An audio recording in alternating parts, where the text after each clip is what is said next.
NBA's back, ladies and gentlemen. It starts tonight. Y'all know I'm happy as a clam can be. Started off with a good night last night with I told you, like, I had a fantasy football champion, or like a semifinal.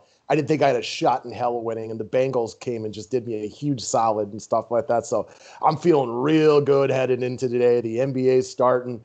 I'm just a happy, well, I was going to say young man today, but that's playing it pretty fast and loose with the word young. We'll just say I'm a happy guy today. Yeah, I think today is a good day to be young. You probably feel young today. I certainly do. I'm definitely feeling good. We talked about this briefly, man. You mentioned you had some good luck in your fantasy year-long matchup. I'm always hyped to see the Steelers lose, especially a game like that at Cincinnati. I mean, I know that the Jets just beat the Rams, but if it weren't for that game, this would have been maybe the worst loss of anyone all year. I was telling people all week long, you got to parlay straight up at Jets win and Bengals. No, I didn't say that to anybody, nor would I ever. I saw that, like, someone tweeted it. I don't want to get the number wrong, but I think $100 parlay Steelers or Bengals and Jets won like 3.5 million. Was that? I was actually going to ask you this morning if you had any idea how much that was, because it'd be just one of the most impossible bets to make. Yep. All right, guys. So we got a couple things to cover today. One, like the DraftKings video we did yesterday.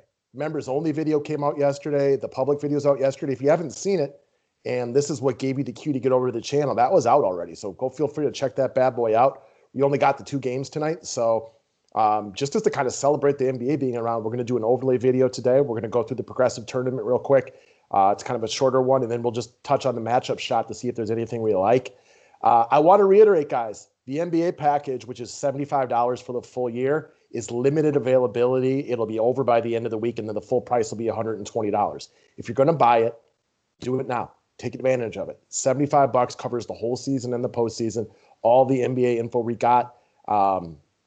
One-time payment. It's up on the website now. Easy peasy, lemon squeezy. Otherwise, monthly customers get NFL and NBA. You could just get a day pass for $5. That guy's, it's all up for you. I got a retweet contest going right now. A couple more tweets, and we get to give away some free stuff. Come join us.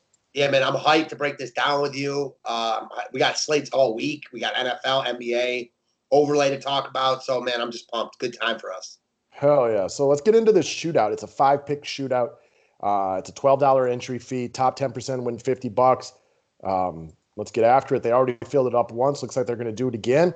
And let's start with Spencer. Oh, and something to reiterate about the scoring on here. There's no 3-point shot bonus, and you lose half a point for missed shots. So guys that miss a lot of shots, maybe aren't quite as desirable. Not that it's going to be like the major thing to take a look at, but it is something to consider in your decision-making. No doubt about it, especially in tie-breaking situations. Yeah, so let's start out with Spencer Dinwiddie against Karis LeVert. I like both of these players, but knowing that LeVert's coming off the bench, I'm going to opt with him because I think that will just increase his usage rate when he's on the floor by a little bit over what Dinwiddie's going to get with trying to run with a ball hog like Kyrie and a great player like Kevin Durant. I hate to say this, but I agree with you. Yeah, there's nothing wrong with agreeing, Matt. Like sometimes, it's okay. We don't always got to fight about things. We can agree on some of this stuff. There's nothing wrong with agreeing, but agreeing with you, there's something wrong with. I know. You're not the only person in my life that gets sick of me being right all the time and just wants to argue with me. Trust me, you're not alone right here. I probably breathe that just a little bit. Probably part on me. All right, man. DeAndre Jordan versus Jared Allen. So I think you're going to be torn right here. Correct me if I'm wrong, because you love Jared Allen, but DeAndre Jordan looks like he could possibly be in line for a couple more minutes because Kyrie and Kevin Durant are living in the past and like him more. I do love Jared Allen, but this squad, I like DeAndre Jordan more. I mentioned it before. Kyrie and Durant really like DeAndre Jordan. This was a guy they wanted, with them in Brooklyn. Jared Allen seems like one of these guys that if they make a deal is going to be on his, as 1 foot out the door already. That doesn't mean much for tonight, but all things being equal right now, I like Jordan more than Allen. I'm actually going to agree with you on this one. I think the reason the Nets aren't going to win a championship this year is because of the chemistry. And I feel like Kyrie's like, we want DeAndre Jordan, but right now, I think Jared Allen's a better center, but they want this guy, and that's the way things are going to go. So I'm with you on this one. To me, that's going to be the issue with the Nets this year. I get you. All right, man. Next up, Sweet Lemon Pepper Lou against Serge Ibaka. I'm going to take Ibaka right here. Again, no Marcus Morris tonight. I think you can see Ibaka play a little bit at the 4 and a little bit at the 5. Not saying that I don't like Lou as well. I just like the intangibles and kind of some of the dirty work I expect Ibaka to do right here. I think he's going to get a lot of clean shots. Is not the focal point on this offense. So I'm going to take him by an eyelash. This is definitely difficult for me because I like Lou a lot tonight. He's one of my favorite plays, on pay sites. I think he's really sneaky. We mentioned him on our video yesterday. However, I agree with you about your Ibaka points. And we just talked about, the missed shots on here. So, Ibaka is going to have easier looks than Lou Williams. So give me Ibaka. I don't feel good about this one. I'm not going to pick it, but I guess I'll go with Ibaka here. All right. Zubac versus Patrick Beverley. And I'm going to go with Zubac. I just, Beverly has his games. I just see him with a very limited role as far as exposing himself to DFS points. So I'm going to take Zubac. I'm with it. Okay. Anthony Davis versus Kevin Durant. One, I'll ask you a question. These guys are very similar prices on DK. Who do you think gets more love tonight from like a pay site perspective? Durant. Okay, I'm with you on that one. So I like the idea of Anthony Davis maybe in GPPs just a little bit. Not that you'll get him at like super low ownership or anything, just maybe a little bit lower owned. I'm going to stick with Kevin Durant right here. But it's not like it's an easy pick or anything. So a couple things. Just a couple points I want to make. One, I'm going to go with AD because part of me is, the more I've looked at this slate and thought about these games the past couple of nights, part of me is thinking that the second game could be more competitive than the first game. I know I mentioned that yesterday, and the first game has a bigger total. I'm really anxious to see what Golden State, has to offer. I don't think they're very good, so I'm not going to be surprised if Golden State gets killed here. If that's the case, I don't see Durant playing big minutes, in the fourth quarter. Obviously, that's an out there, suggestion. Definitely not the likeliest outcome, but I think it's more likely for Durant than AD.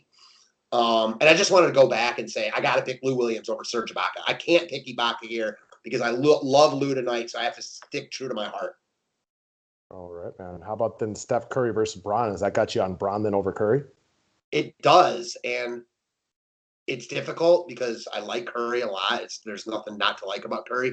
But with what I just said and the missed shots, give me LeBron.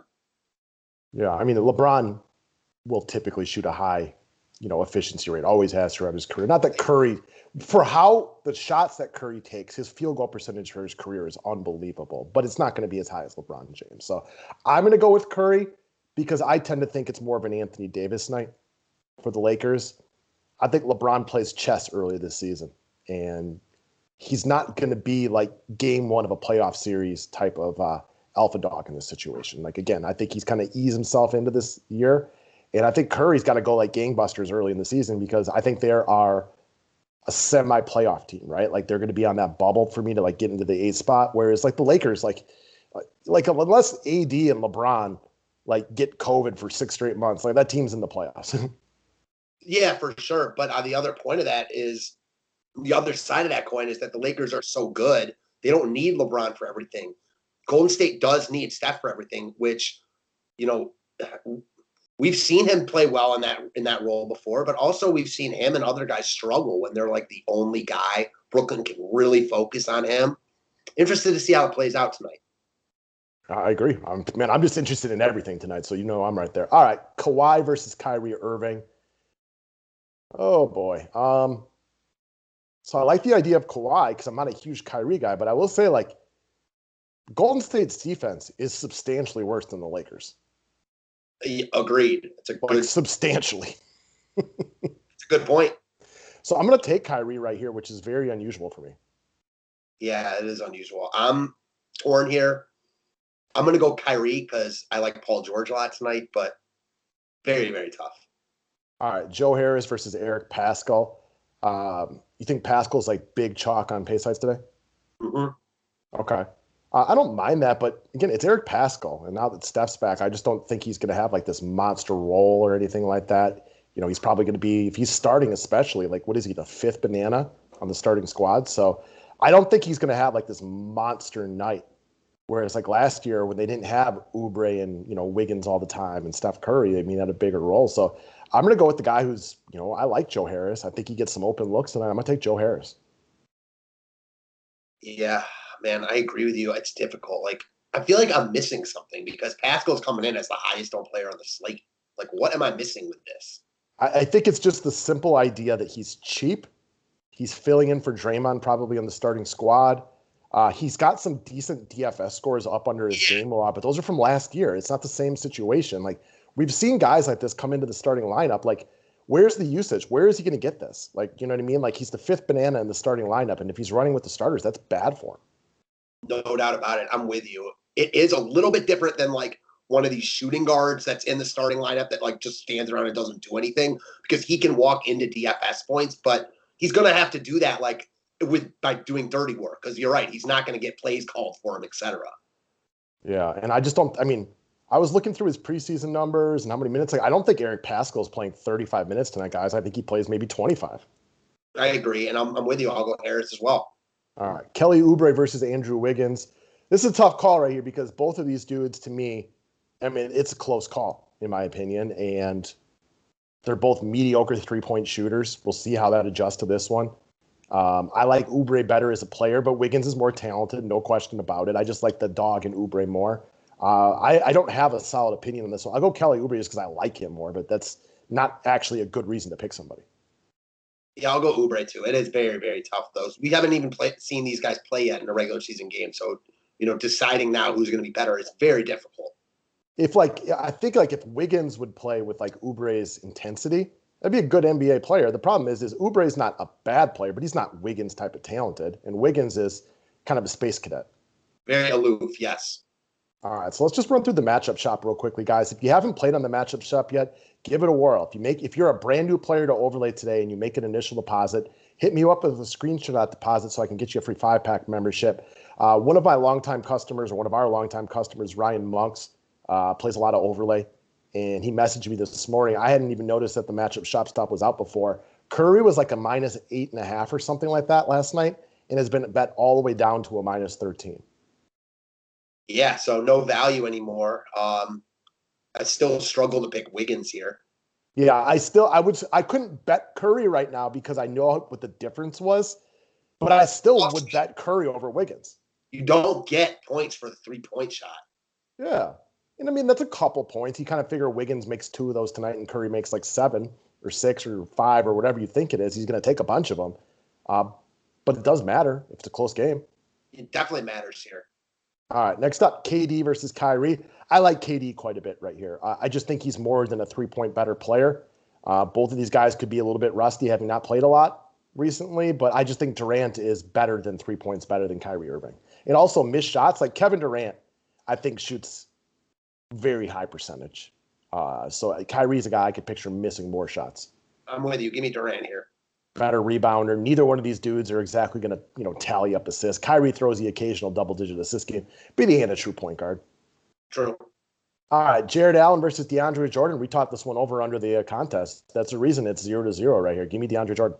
Same. All right, Joe Harris plus 9.5 versus Kelly Oubre. Give me Joe Harris. Another one where I'd like Harris more if the threes counted. This line seems way too big, so I'm going to go Harris, but I'm not excited about it. Yeah, all right, man. Anthony Davis versus LeBron James. LeBron playing a plus 3.5. I still actually kind of like Anthony Davis right here, which is rare. You guys know I'm a huge LeBron fan and not really a huge JD fan. I just see this being an Anthony Davis night. I call it a hunch or whatever it might be. I'm going to go Bron. LeBron will, even if it is I get your points about LeBron playing chess, everyone else playing checkers. He's still going to put up his numbers because he puts up his numbers damn near every game. So I'm going to go LeBron. All right. Kawhi minus 5.5 versus Paul George. I know you're taking Paul George. Easily. I think he outscores Kawhi tonight. Any reason how come? I just like him a lot here. Gut call. Okay. I'm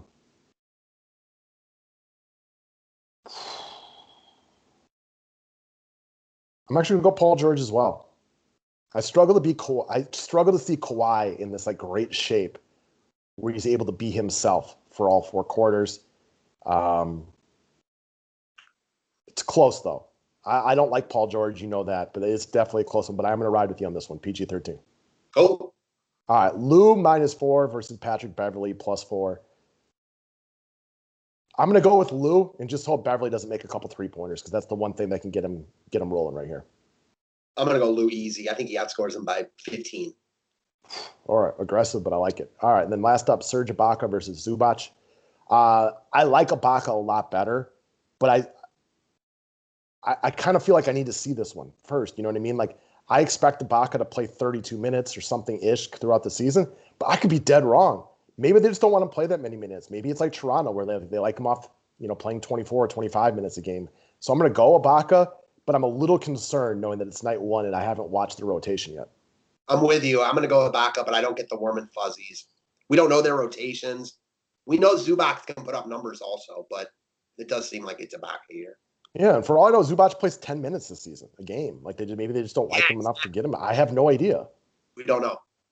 New coach, new ideas and everything like that. So we'll watch this one and see. It's hard to go into a slate like tonight with a ton of confidence, but that's the nice part about DFS and just fantasy sports in general. We're all on an equal playing field. Amen. Now, if we can all just let James Harden get traded, because I'm in 3-year-long leagues this year and I have a ton of Cousins and Wall, so I just need that guy to get his ass out of Houston. I get it, man. Yeah, it'll happen sooner rather than later. I hope so, because I really, really banked on that. And I banked a ton on I got shy in all 3 leagues this year, and I'm just hoping that he is just out there just being a one-man wrecking crew, because I think his usage rate should be off the hook this year. I agree. So, all right, guys, that's what we got for today. Membership's available through the website. The link is down there below. I wish everybody the best of luck tonight. Thanks, guys.